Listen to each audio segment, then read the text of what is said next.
Hi hello ಸಖತ್ ಟೇಸ್ಟಿಯಾಗಿ ಸಖತ್ ಹೆಲ್ತಿಯಾಗಿ ಈ ಚಳಿಗೆ ಏನಾದ್ರೂ ತಿನ್ಬೇಕು ಅನ್ಸುತ್ತೆ ಅಲ್ವಾ. ಖಂಡಿತವಾಗಿ ಈ ರೀತಿಯಾಗಿ ಮಶ್ರೂಮ್ 65 ಅನ್ನ ಟ್ರೈ ಮಾಡಿ. ಚಿಕ್ಕವರಿಂದ ದೊಡ್ಡವರವರೆಗೂ ಎಲ್ಲರೂ ಸಹ ಇಷ್ಟಪಟ್ಟು ತಿಂತಾರೆ. ಅಷ್ಟು ಕ್ರಿಸ್ಪಿಯಾಗಿರುತ್ತೆ, ಅಷ್ಟು ಟೇಸ್ಟಿಯಾಗಿರುತ್ತೆ. ಇದನ್ನ ಯಾವ ರೀತಿಯಾಗಿ ಮಾಡಬೇಕು ಹೇಳ್ಕೊಡ್ತೀನಿ, ಎಲ್ಲೂ ಸಹ ವಿಡಿಯೋನ ಸ್ಕಿಪ್ ಮಾಡಿಬಿಡಿ. ಮೊದಲಿಗೆ ಒಂದು ಪಾತ್ರೆ ಅಥವಾ ಬೌಲನ್ನು ತಗೊಳ್ಳಿ. ಅದಕ್ಕೆ 2 ಸ್ಪೂನ್ ಅಷ್ಟು ಕಾರ್ನ್ ಫ್ಲೋರ್ ಅನ್ನ ಹಾಕೊಳ್ಳಿ. ನಂತರ ಇದಕ್ಕೆ 1 ಸ್ಪೂನ್ ಅಷ್ಟು ಮೈದಾ ಹಿಟ್ಟು ಹಾಗೂ 1 ಸ್ಪೂನ್ ಅಷ್ಟು ಅಕ್ಕಿ ಹಿಟ್ಟನ್ನ ಹಾಕೊಳ್ತಾ ಇದ್ದೀನಿ. ನಂತರ ಒಂದು ಅರ್ಧ ಸ್ಪೂನ್ ಅಷ್ಟು ಗರಂ ಮಸಾಲ, ಅರ್ಧ ಸ್ಪೂನ್ ಅಷ್ಟು ಅರಿಶಿನ, 1 ಸ್ಪೂನ್ ಅಷ್ಟು ಖಾರದ ಪುಡಿ ಹಾಗೂ ಒಂದು ಅರ್ಧ ಸ್ಪೂನ್ ಅಷ್ಟು ಕರಿಮೆಣಸಿನ ಪುಡಿ, ರುಚಿಗೆ ತಕ್ಕಷ್ಟು ಉಪ್ಪು ಮತ್ತು 1 ಸ್ಪೂನ್ ಅಷ್ಟು ಶುಂಠಿ ಬೆಳ್ಳುಳ್ಳಿ ಪೇಸ್ಟ್ ಎಲ್ಲವನ್ನು ಹಾಕಿ ಒಮ್ಮೆ ಚೆನ್ನಾಗಿ ಡ್ರೈ ಮಿಕ್ಸ್ ಕೊಡಿ. ಇದು ಚೆನ್ನಾಗಿ ಡ್ರೈ ಮಿಕ್ಸ್ ಕೊಟ್ಟ ಮೇಲೆ ಇದಕ್ಕೆ ಸ್ವಲ್ಪ ಸ್ವಲ್ಪನೇ ನೀರನ್ನ ಮಿಕ್ಸ್ ಮಾಡ್ಕೊಳ್ತಾ ಕನ್ಸಿಸ್ಟೆನ್ಸಿಯನ್ನು ನೋಡಿಕೊಂಡು ಕಲಿಸ್ಕೋಬೇಕಾಗುತ್ತೆ. ತುಂಬಾ ನೀರಾಗಿ ಇರಬಾರ್ದು, ತುಂಬಾನು ಗಟ್ಟಿಯಾಗಿ ಇರಬಾರ್ದು, ಮೀಡಿಯಂ ಕನ್ಸಿಸ್ಟೆನ್ಸಿ ಇರಬೇಕು. ಈಗ ಮತ್ತೆ ಸ್ವಲ್ಪ ನೀರು ಬೇಕನ್ನಿಸ್ತು, ಹಾಗಾಗಿ ಸ್ವಲ್ಪ ನೀರನ್ನ ಹಾಕಿ ಮತ್ತೊಮ್ಮೆ ಚೆನ್ನಾಗಿ ಮಿಕ್ಸ್ ಕೊಡ್ತಾ ಇದ್ದೀನಿ.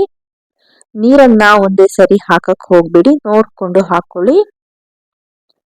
ಈಗ ಒಮ್ಮೆ ಚೆನ್ನಾಗಿ ಮಿಕ್ಸ್ ಕೊಟ್ಕೊಳ್ಳಿ. ಇನ್ನು ನನ್ನ ಚಾನಲ್ನಲ್ಲಿ ಸುಮಾರು ಕುಕಿಂಗ್ ವಿಡಿಯೋಸ್ಗಳನ್ನ ಲಾಗ್ಸ್ಗಳನ್ನ ಅಪ್ಲೋಡ್ ಮಾಡಿದ್ದೀನಿ. ಅವುಗಳನ್ನು ಸಹ ನೋಡಿ ಹೇಗಿದೆ ಕಮೆಂಟ್ ಮೂಲಕ ತಿಳಿಸಿ. ನೋಡಿ ಈ ಕನ್ಸಿಸ್ಟೆನ್ಸಿಯಲ್ಲಿ ಇರಬೇಕು. ಈಗ ಇದಕ್ಕೆ ನಾನು ಮಶ್ರೂಮ್ ಅನ್ನ ಕಟ್ ಮಾಡಿ ಎತ್ತಿಟ್ಕೊಂಡಿದ್ದೆ. ನಾನು ಮಶ್ರೂಮ್ ಅನ್ನ ಒಂದೊಂದು 4 ಭಾಗ ಮಾಡ್ಕೊಂಡಿದ್ದೀನಿ, ಒಂದೊಂದನ್ನ 2 ಭಾಗ ಮಾಡಿ ಕಟ್ ಮಾಡಿ ಇಟ್ಕೊಂಡಿದ್ದೆ. ಈಗ ಕಟ್ ಮಾಡ್ಕೊಂಡಿರುವಂತಹ ಮಶ್ರೂಮ್ ಅನ್ನ ಇದರಲ್ಲಿ ಹಾಕೊಳ್ತಾ ಇದ್ದೀನಿ. ಈಗ ಒಮ್ಮೆ ಚೆನ್ನಾಗಿ ಮಿಕ್ಸ್ ಮಾಡ್ಕೊಳ್ಳಿ. ನಾನು ಕೈನ ಸಹಾಯದಿಂದ ಒಮ್ಮೆ ಚೆನ್ನಾಗಿ ಮಿಕ್ಸ್ ಮಾಡ್ಕೊಳ್ತಾ ಇದ್ದೀನಿ. ನೋಡ್ತಾ ಇರ್ಬೋದು ಇಷ್ಟು ಚೆನ್ನಾಗಿ ಪರ್ಫೆಕ್ಟ್ ಆಗಿ ಬಂದಿದೆ ಅಂತ. ಈಗ ಒಂದು 2 ನಿಮಿಷ ಹಾಗೆ ಬಿಡ್ತೀನಿ. ಈಗ ಇದು ರೆಡಿ ಆಗಿದೆ. ಎಣ್ಣೆನೂ ಸಹ ಕಾಯೋಕೆ ಇಟ್ಟಿದೆ, ಎಣ್ಣೆನೂ ಸಹ ಚೆನ್ನಾಗಿ ಕಾದಿದೆ. ಈಗ ಒಂದೊಂದೇ ಮಶ್ರೂಮ್ಗಳನ್ನ ಕಾದಂತಹ ಎಣ್ಣೆಯಲ್ಲಿ ಹಾಕ್ತಾ ಇದ್ದೀನಿ. ಈವ್ನಿಂಗ್ ಸ್ನ್ಯಾಕ್ಸಿಗಂತೂ ಮಕ್ಕಳಿಗೆ ಮಾಡಿಕೊಡಿ, ತುಂಬಾನೇ ಇಷ್ಟಪಡ್ತಾರೆ. ಮಕ್ಕಳಲ್ಲದೆ ದೊಡ್ಡವರು ಸಹ ಅಷ್ಟೇ ಎಂಜಾಯ್ ಮಾಡಿಕೊಂಡು ತಿಂತಾರೆ.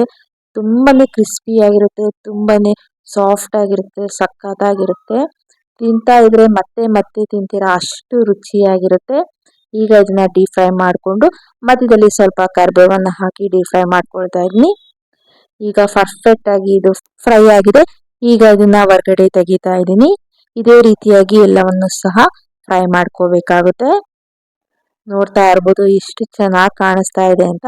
ಇದನ್ನು ನಾನು ಆನಿಯನ್ ಒಟ್ಟಿಗೆ ಸರ್ವ್ ಮಾಡಿದ್ದೀನಿ. ನೋಡಿ ಎಲ್ಲವೂ ಸಹ ಎಷ್ಟು ಕ್ರಿಸ್ಪಿಯಾಗಿ ಬಂದಿದೆ ಅಂತ. ನೋಡಿ ಒಳಗಡೆನೂ ಸಹ ಎಷ್ಟು ಚೆನ್ನಾಗಿ ಬೆಂದಿದೆ ಅಂತ. ತುಂಬಾ ಅಂದ್ರೆ ತುಂಬಾನೇ ಚೆನ್ನಾಗಿತ್ತು. ಈಗ ಇದನ್ನ ಟೇಸ್ಟ್ ಮಾಡ್ತಾ ಇದ್ದೀನಿ, ಬನ್ನಿ ನೋಡೋಣ ಹೇಗಿದೆ ಏನು ಅಂತ. ನಾನು ಈರುಳ್ಳಿ ಒಟ್ಟಿಗೆ ಟೇಸ್ಟ್ ಮಾಡ್ತಾ ಇದ್ದೀನಿ. ಸೂಪರ್ ಆಗಿತ್ತು. ನೀವು ಸಹ ಖಂಡಿತವಾಗಿ ಟ್ರೈ ಮಾಡಿ ಹೇಗಿದೆ ರೆಸಿಪಿ ಅಂತ ನನಗೆ ಕಮೆಂಟ್ ಮೂಲಕ ತಿಳಿಸಿ. ಹೀಗೆ ಸಪೋರ್ಟ್ ಮಾಡ್ತಾ ಇರಿ. ಎಲ್ಲರಿಗೂ thank you so much. Bye.